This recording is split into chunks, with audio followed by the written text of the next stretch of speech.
Good morning my YouTube family, কেমন আছেন আপনারা সবাই?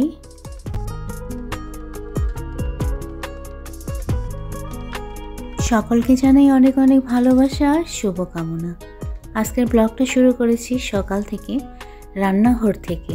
তো রান্নাঘরে আমি না, আমার মেয়ে বাবার জন্য নাস্তা রেডি করে নিচ্ছে।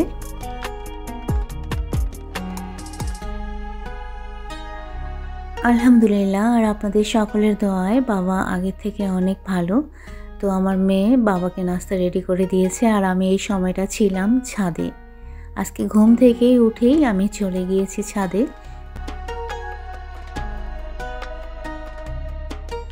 গত দুদিন ধরে আমার এই জিনিসগুলো ছাদে পড়ে আছে, আর ব্যালকনিটা একদম এলোমেলো হয়ে আছে। তো আজকে ঘুম থেকে উঠেই আমি চলে এসেছি একদম ছাদে। এই কাজটা আজকে আমাকে পুরো কমপ্লিট করার লাগবে। আর এদিকে সূর্য সবেমাত্র কুয়াশার মধ্যে উঁকি মারছে। যাই হোক, আজকে রোদ উঠবে সেরকম কুয়াশা নাই, আর অলরেডি হালকা রোদ কিন্তু উঠেছে, আর ফুলগুলো রোদের আলোতে।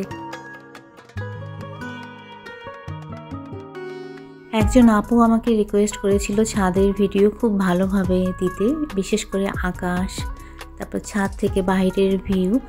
সত্যি কথা বলতে আপুর নামটা এখন ঠিক আমার মনে পড়তেছে না।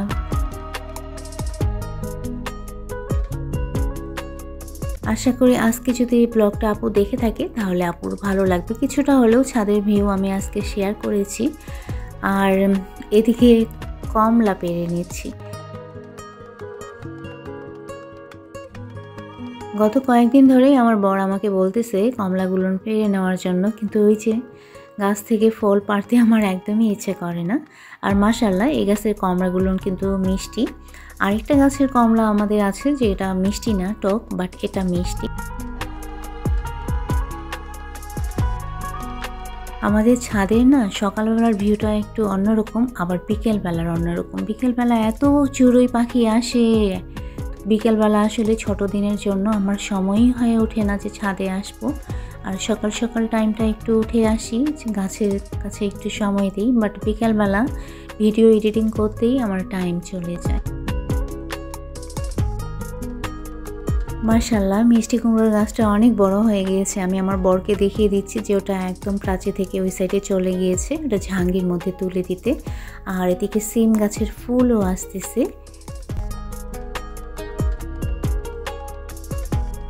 তো আমার বর গাছে পানি দিচ্ছে আর আমি একটু ভিডিও ক্যাপচার করতেছি। তো কি সুন্দর লাগতেছে ভেজা ভেজা অবস্থায় ফলগুলো।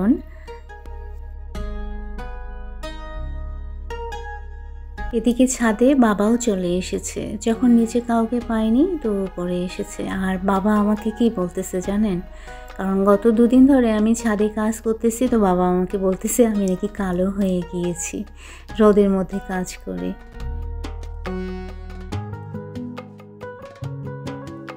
আসলে আমার হাতে না সময় নাই, কারণ আমার যাওয়ার সময় হয়েছে। এই জন্যই তাড়াহুড়া করে আমি স্ট্যান্ডগুলো একটু কালার করে নিলাম। আর এত মরিচা ধরেছিল, ভাবলাম যে পরে সময় হবে কি হবে না। তো আজকে আমি এগুলো কালার করে নিয়েছি সকাল সকাল, কারণ বিকেলবেলা আমি প্লান্টসগুলো সেট করে নেব। ব্যালকনি একদম এলোমেলো হয়ে আছে, আর একদম অগুছানো আমার পছন্দ না।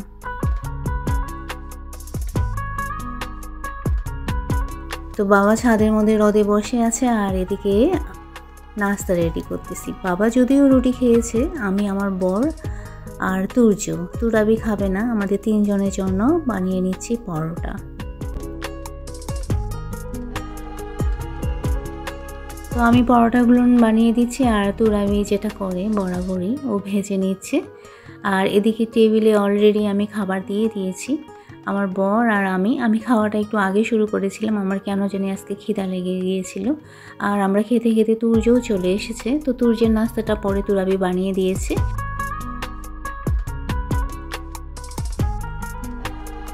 ছোট ভাই গ্রাম থেকে যে জলপাইগুলো পাঠিয়ে দিয়েছিল ওগুলো ওরকমই আছে, সময় হয়ে ওঠে না। আমি কোনটা কাজ করব আর কোনটা করব না ঠিক বুঝেই উঠতে পারি না। তো ফাইনালি আজকে আমি বড়গুলো একটু আলাদা করে রেখে যেগুলো ছোট মিডিয়াম সাইজ সেগুলো সেদ্ধ করে নিয়ে এগুলো ভালো করে আমি পেস্ট করে একটু জাল দিয়ে তারপরে ডিপ ফ্রিজে রেখে দেব।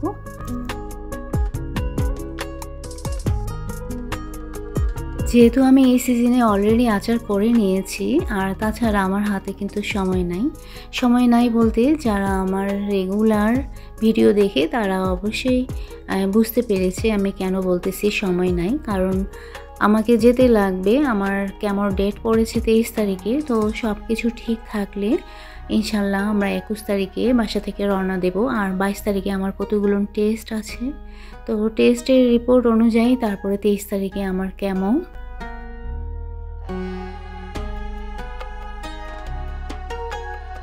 তো আপনাদের দোয়া তো সবসময় আমার সঙ্গে থাকে ইনশাল্লাহ। এবারও আমি খুব ভালোভাবে কেমো দিয়ে বাসায় ঠিক ভালোভাবে ফিরে আসব।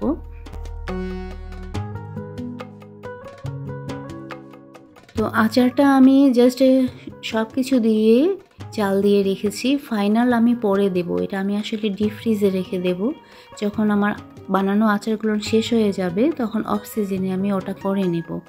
আর এদিকে ব্যালকনির কি অবস্থা, আমি সব প্লান্ট স্পটগুলো ধুয়ে পরিষ্কার করে রেখে দিয়েছি। বিকালবেলা আমি এই ব্যালকনির মধ্যে স্ট্যান্ডগুলো সেট করব।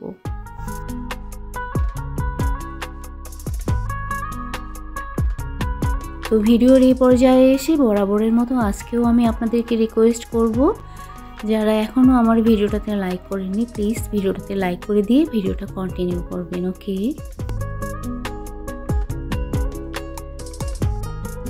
তো এখন বিকালবেলা আমি আমার ছেলে আর মেয়ে তিনজনে মিলে ছাদ থেকে স্ট্যান্ডগুলো নামাচ্ছি। আমি নামাইনি, আমার ছেলে আর মেয়ে নামিয়ে নিয়ে আসতেছে। আর আরেকটা রিকোয়েস্ট, ভিডিওটা যদি আপনাদের ভালো লেগে থাকে তাহলে ভিডিও রিলেটেড একটা হেলদি কমেন্ট করবেন তখনই। ওকে,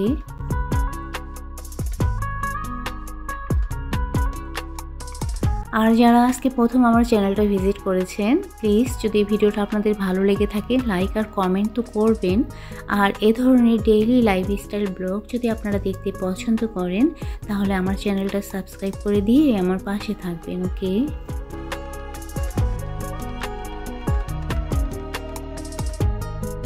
তো কথা বলতে বলতে আমি প্লান্ট স্পটগুলো সবগুলো এখানে সেট করে নিচ্ছি। এগুলো সব সিরামিক্সের পট, আর আমার খুব শখের পট। এগুলো বিভিন্ন জায়গা থেকে আমি কালেক্ট করেছি।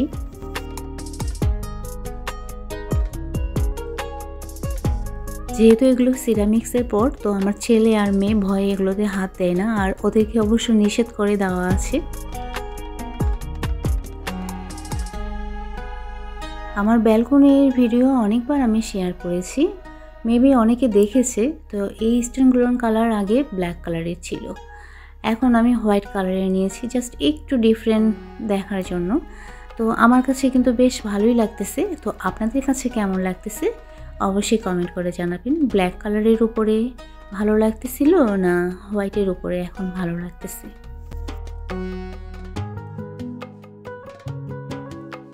আচ্ছা, আপনারা একটা জিনিস খেয়াল করেছেন, ওই হারিকেনের মধ্যেই কিন্তু মানি প্ল্যান্টস ঢুকে গিয়েছে। আর ওই হারিকেনটা আমার লাইফের প্রথম, যার কারণে স্মৃতি হিসেবে ওটা আমি রেখে দিয়েছি আমার ছেলে আর মেয়েকে দেখার জন্য। আমার মেয়ে দেখেছে, ও ছোটোবেলায় ওটাতে পড়ালেখা করেছে, বাট আমার ছেলে হারিকেন কি সেটা কিন্তু সে পায়নি। তো আমার মেয়ে ভারী ভারী পটগুলো সেট করে দিচ্ছে, যেহেতু আমি ভারী জিনিস তুলতে পারবো না। আর যেগুলো পট ছিলই বাস ওগুলো নিয়ে সেট করে দেওয়া হচ্ছে। নতুন কোনো গাছ এখানে নিয়ে আসে লাগানো হয়নি। ইনশাল্লাহ আমি ভালোভাবে যদি বাসায় ফিরে আসি তাহলে তখন নার্সারিতে গিয়ে ফুলের গাছ নিয়ে এসে ব্যালকনিটা সুন্দর করে সাজিয়ে নেব।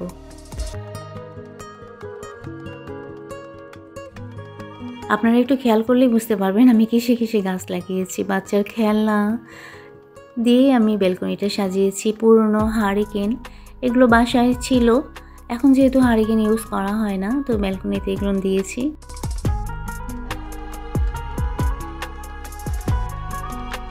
তো এই এক্সট্রা হারিকেনগুলো এগুলো সেট করে দেওয়া হচ্ছে, বাট ওখানে দেওয়া হয়েছিল। তো আমার মেয়ে বলতেছে মা ওখানে না, ও আরেক জায়গায় সেট করে দিল। তো ফাইনালি সেট করা হয়ে গিয়েছে। কাজ করতেছিলাম দেখে ব্যালকনি দোলনাটা টেনে বেঁধে এক সাইডে রেখে দেওয়া হয়েছিল। ফাইনালি এটাকে এখন ছেড়ে দেওয়া হলো। আর আপনারাও ফাইনাল লুকটা একটু দেখে অবশ্যই আমাকে কমেন্ট করে জানাবেন কীরকম হয়েছে।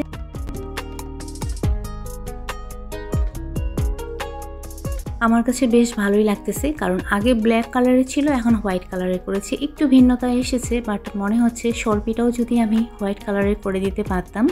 তো আমার মেয়েকে বললাম, তো বলতেছে না মা অনেক ময়লা হবে, আর শর্পিটা আসলে আমি করতে চাইলেও করতে পারবো না। ওটার মধ্যে মানি প্ল্যান্ট এমনভাবে ঝাউ হয়ে আছে যে ওটা করাই মুশকিল।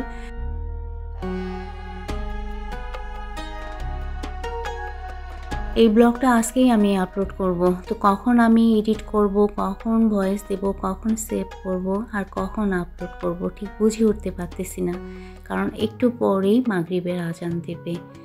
তো ফাইনাল লুকটা কীরকম হয়েছে অবশ্যই আপনারা কমেন্ট করে জানাবেন। সবাই ভালো থাকবেন, সুস্থ থাকবেন আর নিরাপদে থাকবেন। ওকে।